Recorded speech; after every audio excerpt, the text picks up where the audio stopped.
Well, I start just about every day with a to-do list. Between you and me, it's usually an overly ambitious to-do list, scribbled on a post-it note in the corner of my desk. And on my list most days is writing. It's something that's important to me, and I'm so dedicated to being a writer that every day I put it on my to-do list. I'm so dedicated, in fact, that every day I make time to read books about writing and gather up quotes and ideas and prompts so that when I do write, I'll have plenty of thoughts about it. I'm so dedicated that every day I work on other things and finish other pressing commitments so that I will someday have plenty of time to write.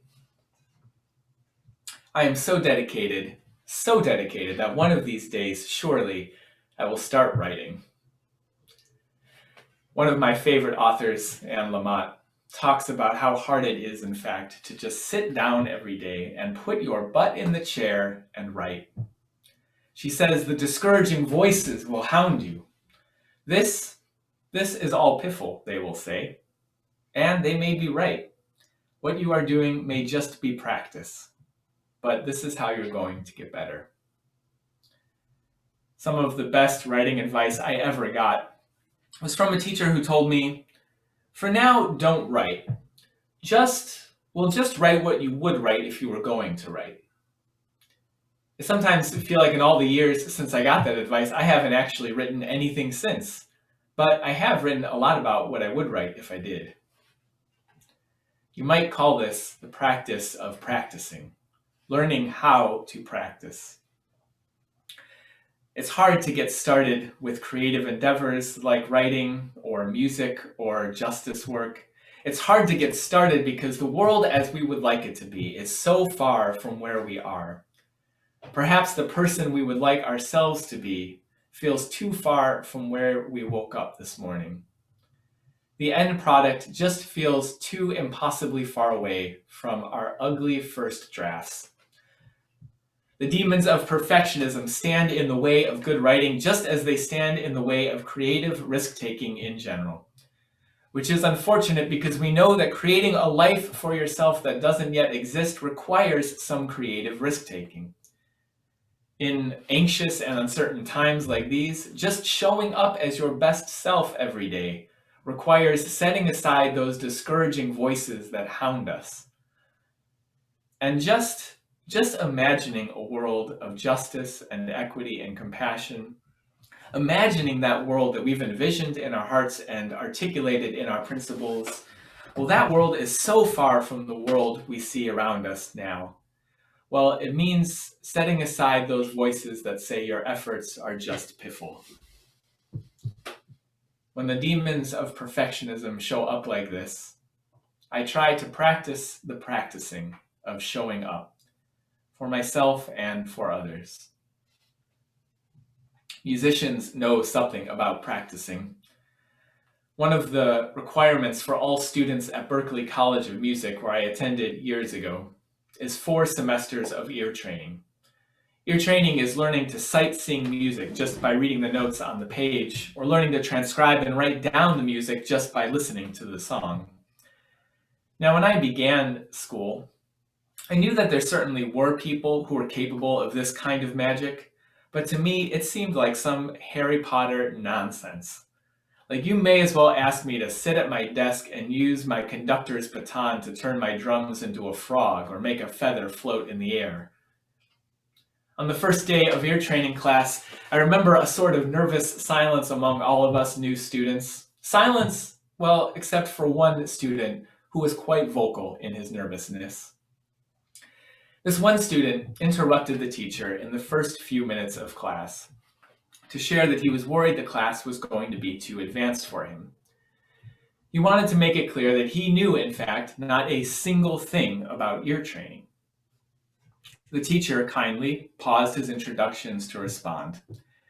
He shared that all of us had taken entrance exams and he was confident we'd been placed in the appropriate rooms.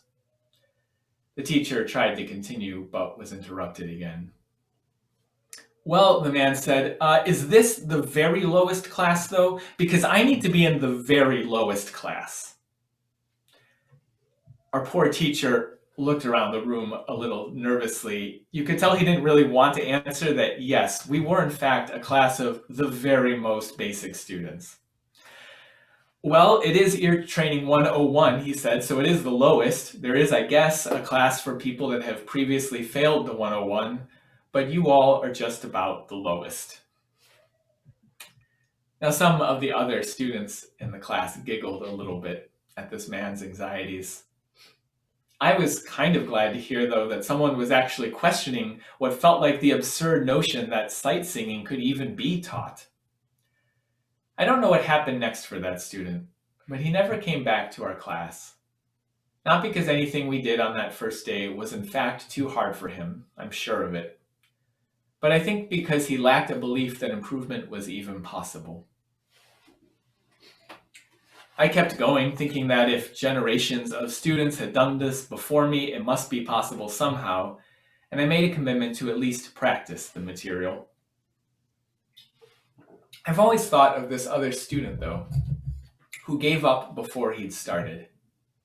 It's not just that he didn't try to become a master at ear training, it's that he didn't even try the practicing of it, which always struck me as the real loss. When the discouraging voices hound me, I sometimes think of him and I remind myself that maybe for now the work I'm trying is just practice. But practice is how I'm going to get better. This has been a year of the ground shifting beneath our feet, of constant change. It's been a year of uprisings calling for transformation at the deepest levels of our society, calling on those in power, which in some ways is all of us, to play a different role, to learn some new tunes. Particularly for white folks, this has been a time to practice some new skills and play some new roles in our community, a time for listening in deeper ways we haven't always done so well before, and having some hard conversations we haven't practiced enough. Fellow white folks, when you hear people of color making demands these days, now is the time to practice amplifying those voices that fight to be heard elsewhere, by repeating those demands and calls to your representatives and colleagues and family. If you've inherited wealth that was accumulated in a time of systematic racial segregation, which is true of all wealth in this country, it's time to practice giving it away. If your muscle memory has been to call the police when something goes wrong, it's time to practice something different, learning new skills for community safety and accountability. The list of changes to make goes on and on and on. I know I won't all of a sudden do all of these things, but I will practice the doing of them. Because musicians know as well as anyone that muscle memory is very real.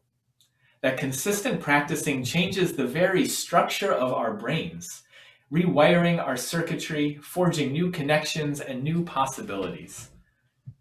No one is born a musician. Musicians are just the ones that learned how to practice. Even songbirds need elder birds to sing to them and teach them their melodies. Practice doesn't make music perfect, but it makes music possible. And so let us practice the practicing, showing up for ourselves and others to build a new world of justice and equity and compassion. Practice won't make the world perfect, but it makes a better world possible. Someday, I want to be a true expert in justice work and compassion. Someday I want to be well practiced at creating that brave space, even when there is no such thing as safe space. Someday I want to be masterful at amplifying the voices that fight to be heard elsewhere. Someday I hope to be part of transforming our so-called justice system that has hurt so many so deeply. These are daunting tasks, to be sure. On most days, learning to transcribe a symphony seems more manageable. But that's okay, because for now, I don't have to do all of those things. I just need to practice doing what I would do if I were doing them. So, beloveds, don't promise to be your best self today. Just be the person you would be if you were practicing being your best self. Don't try to rebuild a new world in the image of love this week.